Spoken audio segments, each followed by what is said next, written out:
Seja bem-vindo a São Paulo. Nesse vídeo nós vamos conhecer um pouquinho da história da capital paulista. Você está no canal Cidades do Meu Brasil. Para saber mais informações e notícias sobre São Paulo e todas as cidades brasileiras, visite nosso portal. Vamos lá?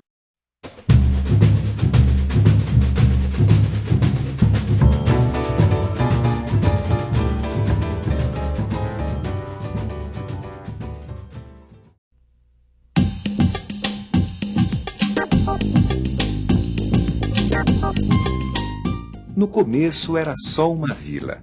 Hoje é uma das maiores cidades do mundo. Por mais difícil que seja acreditar, São Paulo permaneceu pequena até a metade do século XIX, quando a riqueza da economia cafeeira e a industrialização provocaram seu rápido crescimento.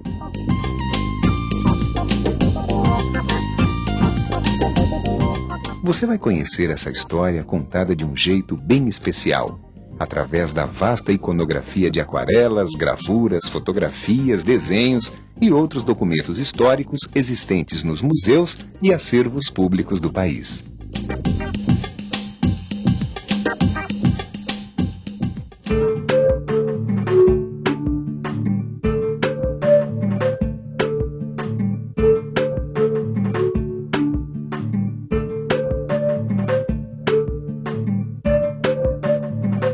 Difícil imaginar, mas a cidade de São Paulo nasceu tímida no alto de uma colina chamada Piratininga.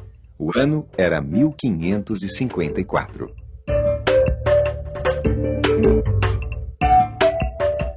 No século XVI começou com a chegada dos jesuítas, né? Eles subiram a serra, né? Se instalaram numa pequena elevação, né? Entre o Anhangabaú e o Tamanduateí, e lá construíram uma primeira capela e desenvolveram um trabalho de catequese com as populações indígenas, né?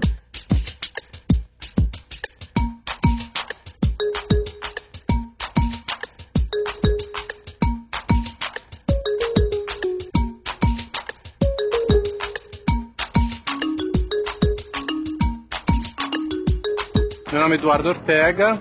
Eu sou fotógrafo, professor universitário de fotografia, paulistano e morador da cidade de São Paulo.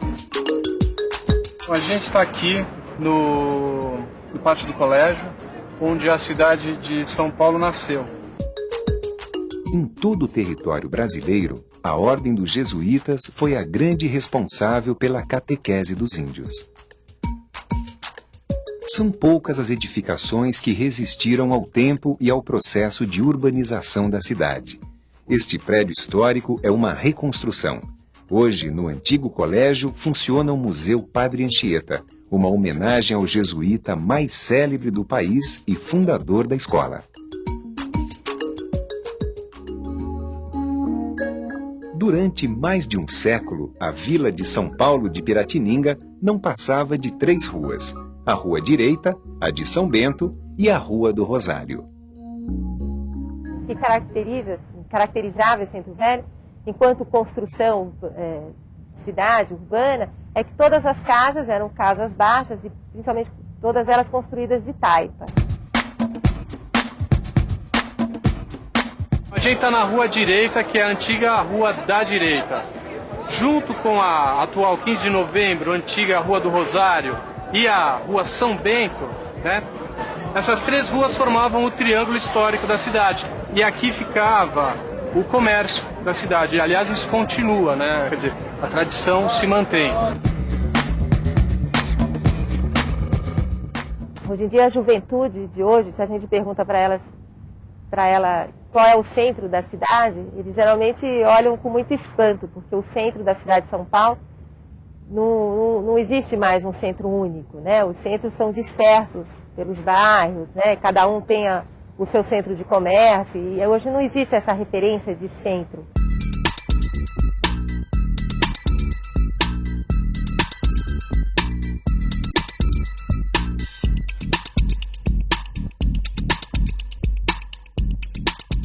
Se a gente não tem essa memória da cidade de Taipa, nesse centro antigo de São Paulo hoje, a gente tem espalhado pela cidade algumas dessas antigas construções do século XVII e XVIII, e uma delas, por exemplo, é a Casa do Bandeirante, né, que foi construída de uma construção feita de taipa, que até hoje está lá e que é exemplo de uma arquitetura que fez parte de um período da história paulista.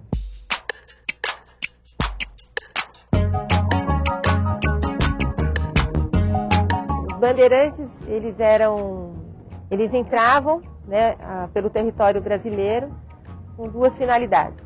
Uma delas era ir atrás de aprisionar índios, né, para serem vendidos como escravos para essa região, da região de São Paulo. E outra finalidade era ir atrás de possibilidades de desbravamento para procurar riquezas, né? Existia uma série de lendas, de histórias, que o território tinha ouro, pedras preciosas. Até o século XVIII, o Brasil viveu da monocultura de açúcar para exportação. A produção usava o trabalho escravo e o seu maior centro de produção ficava no nordeste do país. Como Piratininga estava fora desse eixo produtivo, a vila teve pouco crescimento econômico e populacional. São Paulo vai viver basicamente de uma produção para subsistência. A região vai produzir trigo, né, para essas populações portuguesas do litoral brasileiro até o Nordeste.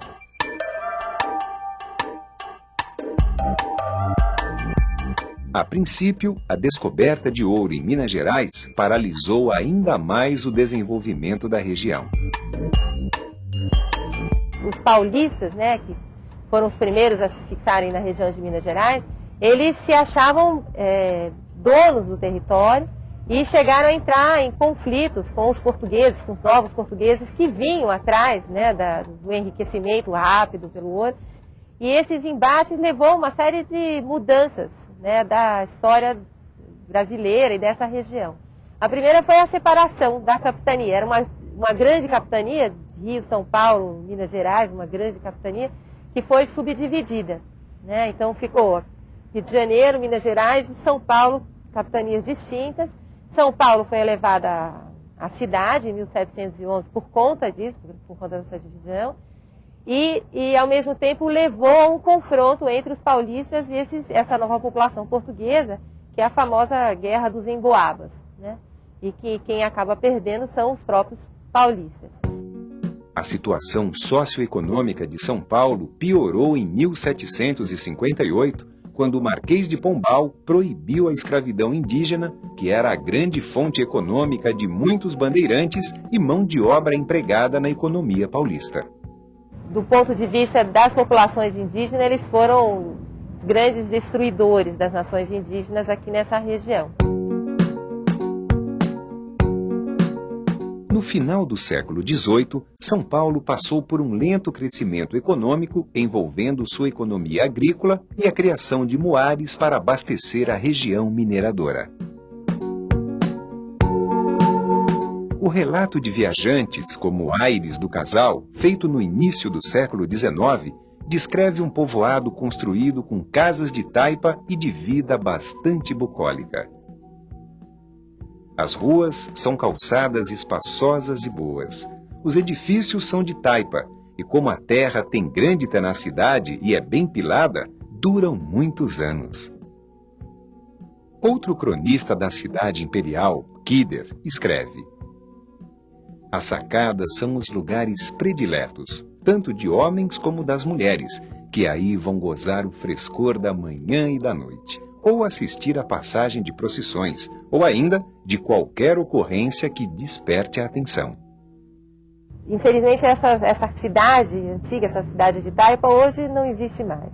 Ela toda foi destruída nos processos de reconstrução da cidade, né?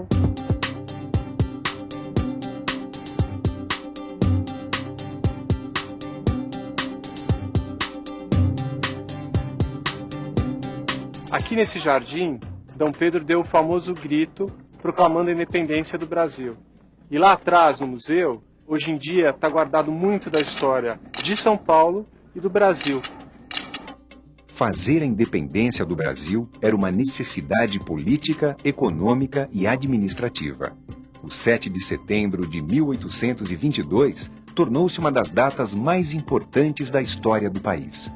O Brasil estava determinado a seguir seu próprio destino, separando-se de Portugal. A independência ter ocorrido, por exemplo, de Dom Pedro ter feito proclamada a independência, né, no Riacho do Ipiranga, transformou São Paulo, né, num centro dessa história nacional. Na metade do século XIX, outra atividade econômica começava a surgir com muita força perto de São Paulo, impulsionando seu crescimento: a monocultura do café.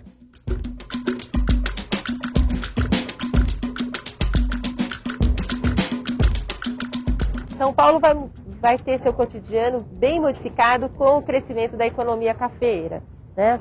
São Paulo vai enriquecer, as fazendas vão prosperar no Vale do Paraíba, depois vão se expandir para o Oeste Paulista, e os fazendeiros, a partir das últimas 2 décadas do século XIX, vão começar a construir as suas casas e trazer as suas famílias para a cidade de São Paulo, né?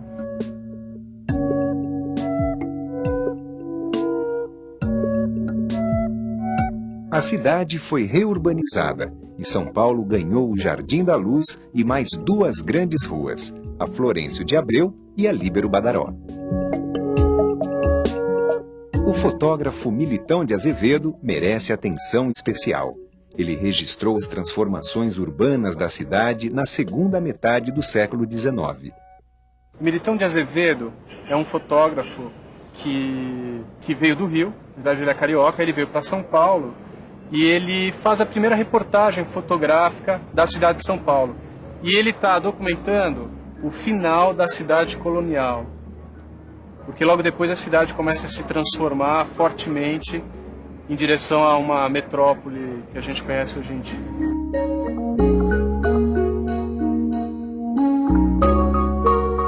Sua principal obra editada é o álbum comparativo da cidade de São Paulo.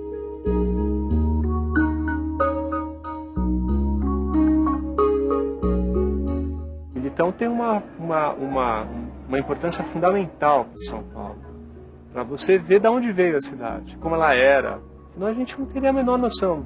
A gente nasceu nessa cidade grande, a gente podia acreditar que a cidade sempre foi assim. Além das fotos da cidade e seus logradouros, Militão trabalhou como retratista, fazendo milhares de retratos. Esses trabalhos foram revolucionários ao tratar com igualdade nobres e servos, colocando-os frente ao mesmo fundo e vestidos com as mesmas roupas sem os preconceitos tão comuns àquela época.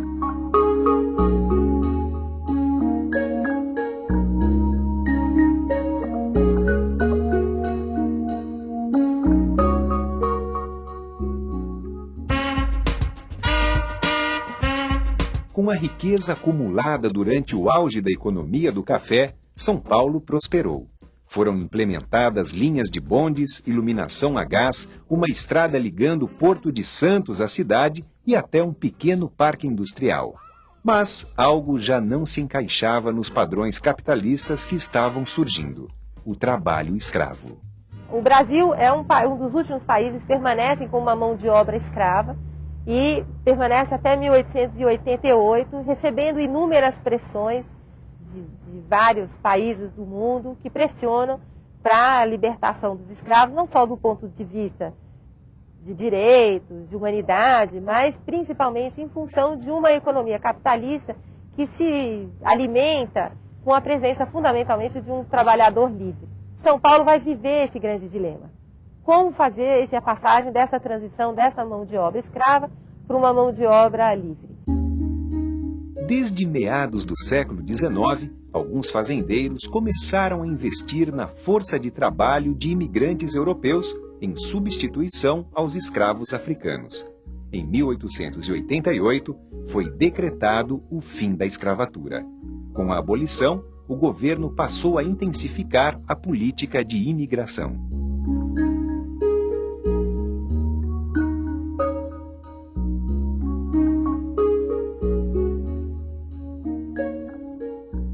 Dentro da Europa existia uma série de problemas em relação ao trabalhador, que ele estava passando por uma série de crises, de desemprego, fome no campo, principalmente na Itália, né, com o processo de reunificação.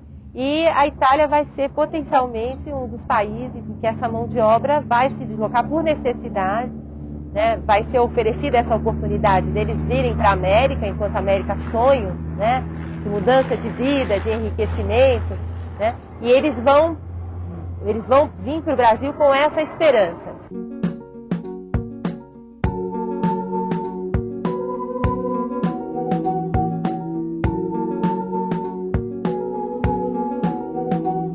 Alguns tentam permanecer na cidade, alguns deles, por terem mão de obra especializada, serão artesãos.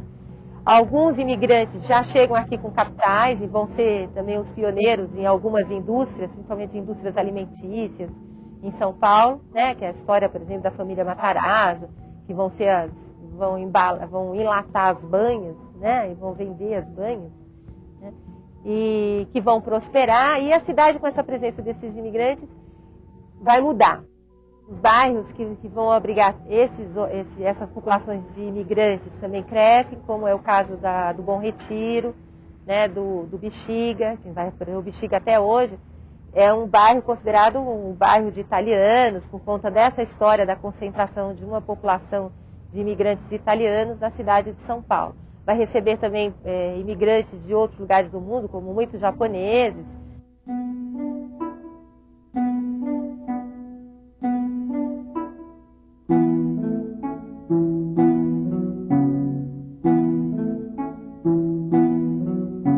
A gente está aqui na Liberdade, e a Liberdade é o bairro japonês de São Paulo, e é a maior colônia japonesa fora do Japão, a maior colônia no mundo.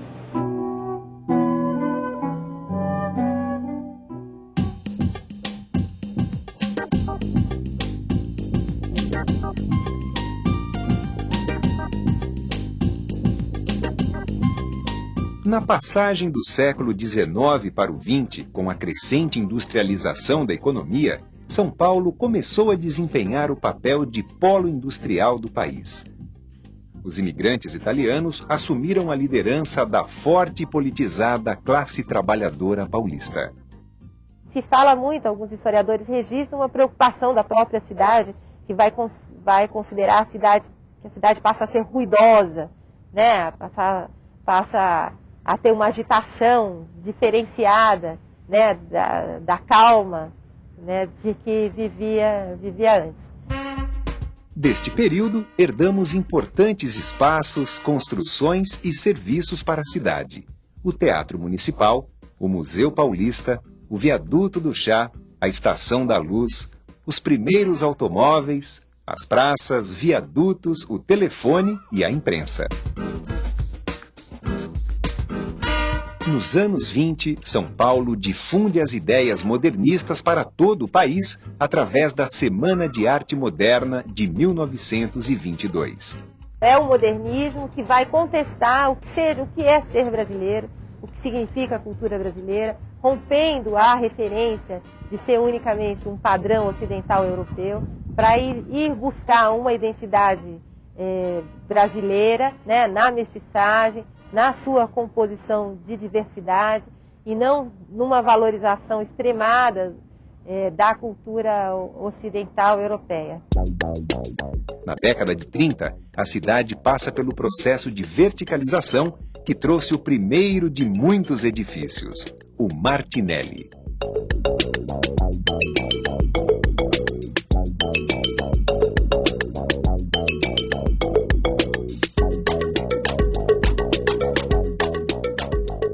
São Paulo e Minas Gerais vão revezar, né, no controle da política nacional, nesse período, né, denominado como sendo a República Velha, né.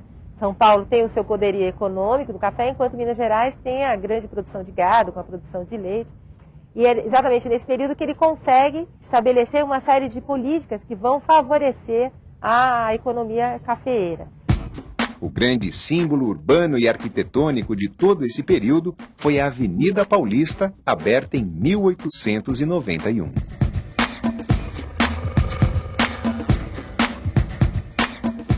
Com o fim da República Velha, São Paulo vê o seu poder econômico o seu poder político desestabilizado e frente à presença fundamentalmente de Getúlio, né, que vai representar outras facções nacionais, e vai acabar se rebelando em 1932 com a Revolução Constitucionalista. Esse movimento se opunha à nomeação por Getúlio Vargas de um interventor para governar São Paulo, exigindo a convocação de uma constituinte.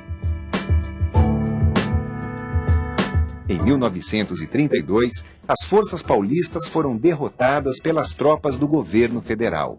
Mas um ano após, em 1933, o governo decretou a convocatória de uma eleição constituinte.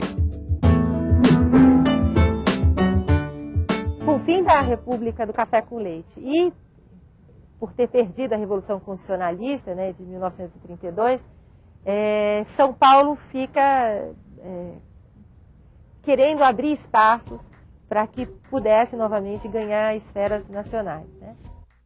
Em meados do século XX, a criação da Universidade de São Paulo, do Museu de Arte, o MASP, a ampliação do Parque Industrial e a implantação da primeira televisão brasileira foram iniciativas que marcaram o grande desenvolvimento da capital paulista. A cidade passa a exercer influência determinante nos rumos da economia de todo o país. A cidade, a partir da década de 30, 40, 50 e fundamentalmente a partir da década de 70, 80, recebe um fluxo muito grande de uma população interna brasileira, que vem atrás dessa divulgação, dessa ideia de progresso que São Paulo divulga pelo Brasil inteiro, né, que é a cidade que não para, que é a cidade do progresso, a cidade da indústria, né? São Paulo se expande de modo intenso e descontrolado para suas periferias.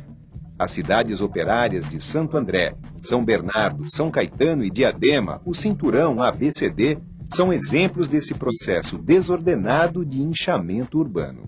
Hoje, já não existe mais limite entre a cidade e seus arredores. A pobreza aumentou e a qualidade de vida diminuiu. A metrópole estava formada. São Paulo de hoje é uma megalópole, uma grande metrópole, ambígua, cheia de informação, né? Todo lado que você olha alguma coisa, uma cidade que pulsa, né? E tudo isso assusta as pessoas, né? Ela é uma cidade assustadora, mas eu acho, essa é a minha visão de um paulistano, que ela é assustadoramente bela. E como a cara da cidade mudou.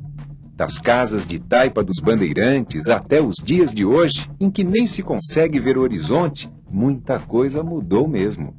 Lembra daquele rio limpinho, onde se passeava de barco, o Tietê? E das lavadeiras que quaravam suas roupas nas margens do Tamanduateí? E pensar que tudo começou no alto de uma colina chamada Piratininga, num colégio de jesuítas.